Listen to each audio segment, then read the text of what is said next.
Hi viewers అందరికీ నమస్కారం. శుక్రవారం నాడు రహస్యంగా గుమ్మం దగ్గర దీన్ని పోస్తే చాలు లక్ష్మీదేవి కరుణించి మిమ్మల్ని కోటీశ్వరులను చేస్తుంది. మీకు ఉండే కష్టాలన్నీ తీరిపోయి మీ జీవితం అద్భుతంగా మారిపోతుంది.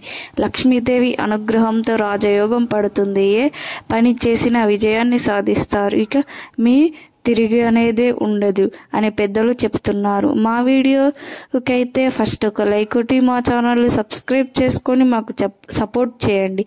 మీ సపోర్ట్ మాకు చాలా చాలా అవసరం.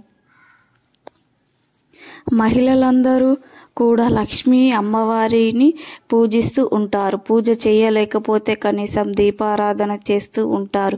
ఏమీ చేయకపోయినా సరే గుమ్మం దగ్గర దీన్ని పోస్తే చాలు లక్ష్మీ కటాక్షం కలుగుతుందని పెద్దలు చెబుతున్నారు.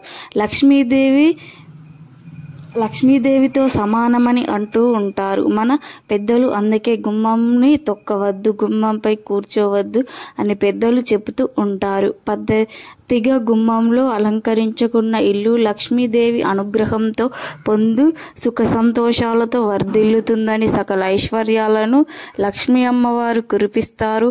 పట్టణాల్లో అపార్ట్మెంట్ల సంస్కృతిలో ప్రధాన గుమ్మానికి తప్ప ఎక్కడ ఇతర గదుల్లో గుమ్మాలే సరిగ్గా కనబడవు. గదులే కూడా చాలా ఇరుకుగా కట్టుకునే పరిస్థితి ఏర్పడింది. అసలే ఇరుకు గదులు, పైగా వాటికి గుమ్మాలు ఎందుకు దండగా అని ఈ పరిస్థితి వచ్చింది. కానీ కనీసం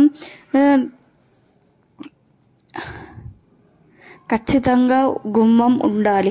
ఏ గృహానికైనా గుమ్మాలు తప్పనిసరి. పల్లెటూరులో నిర్మించుకునే గృహాలకు ఒకసారి గుర్తు చేసుకుంటే ఇంటి సింహద్వారం ఒకటే కాదు, ఆ ఇంటిలోని గుమ్మాలు ఉంటాయి. గుమ్మం ఇంటికి శ్రీరామ రక్ష. గుమ్మానికి పసుపు కుంకుమలు అలంకరించమని చెప్పారు మన పెద్దలు. ఇంతకీ శుక్రవారం రోజున గుమ్మం దగ్గర ఏం పోస్తే లక్ష్మీ అనుగ్రహం కలుగుతుంది అనే విషయాన్ని ఇప్పుడు మనం ఈ వీడియోలో వివరంగా తెలుసుకుందాం.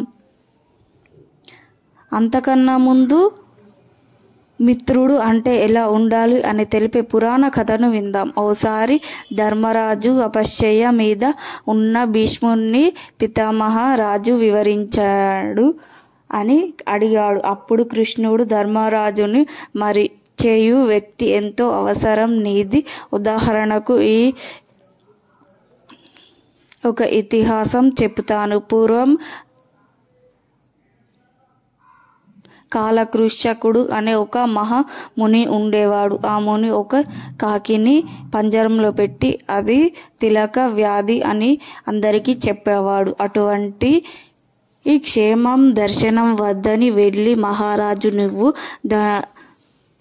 రాజుల పట్ల ఏమరపాటుగా ఉన్నావు, అందువలనని ప్రధాన కాకుండా ఈ కాకిని రాజ్యంలో దొంగలు పట్టిస్తుంది అని చెప్పారు. అందరించి తన మందిరంలో వీడిది చెయ్యమన్నాడు. అయితే ఆ రోజు కొందరు రాజు ఉద్యోగులు ఆ కాకిని పట్టుకొని చంపివేశారు.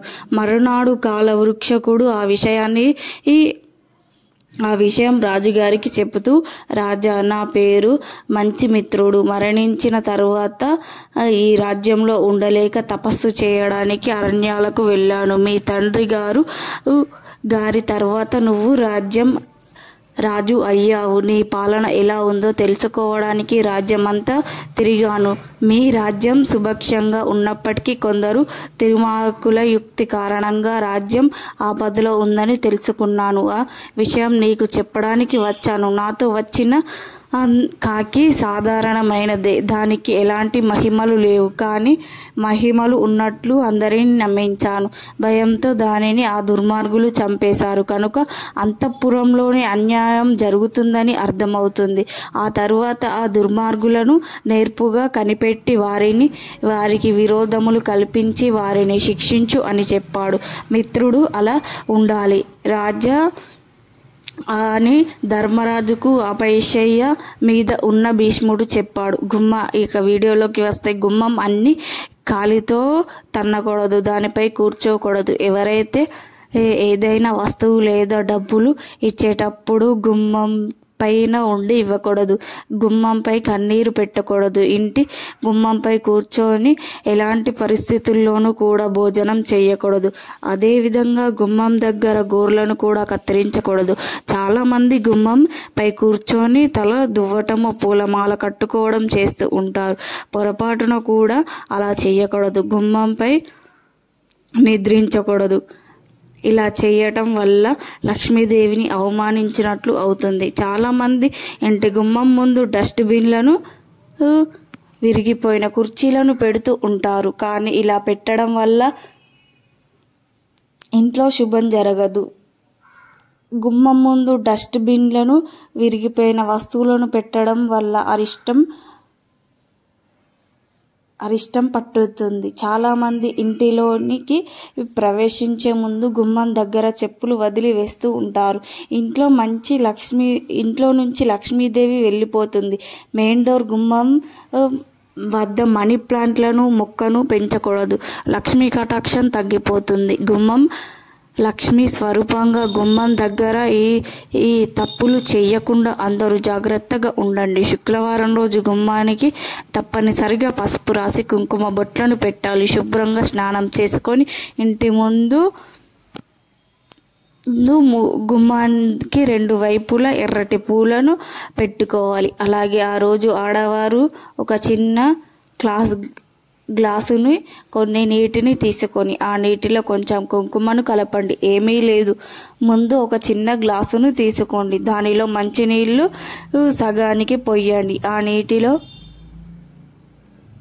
చిటికెడు కుంకుమను వెయ్యండి. ఆ తర్వాత దానిలో కొద్దిగా గోమూత్రము కలపండి. అంటే మీ దగ్గరలో నాటు ఆవులు ఉంటే ఆవుల దగ్గర నుండి కొంచెం గోమూత్రం కౌంట్ చేసి తెచ్చుకోండి. లేదంటే బయట గోమూత్రం అమ్ముతున్నారు కదా, దానిని కొని తెచ్చుకొని ఒక 2 స్పూన్లంత గోమూత్రాన్ని ఇలా నీటిలో కలపండి. ఆ తర్వాత వీటన్నిటిని మిక్స్ చేయండి. ఒక గ్లాసు తీసుకొని మీ ఇంటి మెయిన్ డోర్ వద్ద ఉంటుంది కదా, ఆ డోర్ వద్దకు వెళ్ళండి. ఒక చిన్న తులసి రెమ్మను తెచ్చి ఈ నీటి నుంచి ఆ తర్వాత నీటిని గుమ్మం ముందు పోయండి. ఆ గ్లాసులో నీరు ఏమైనా మిగిలితే దానిని తీసుకొని వెళ్ళి తులసి చెట్టుకు పోసేయండి.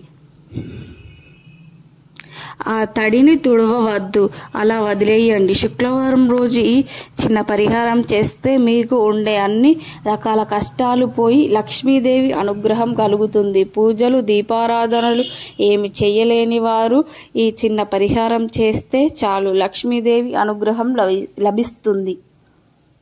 పట్టిందల్లా బంగారం అవుతుంది. లక్ష్మీదేవి అనుగ్రహంతో రాజయోగం పడుతుంది. అద్భుతంగా మారిపోతుంది. లక్ష్మీదేవి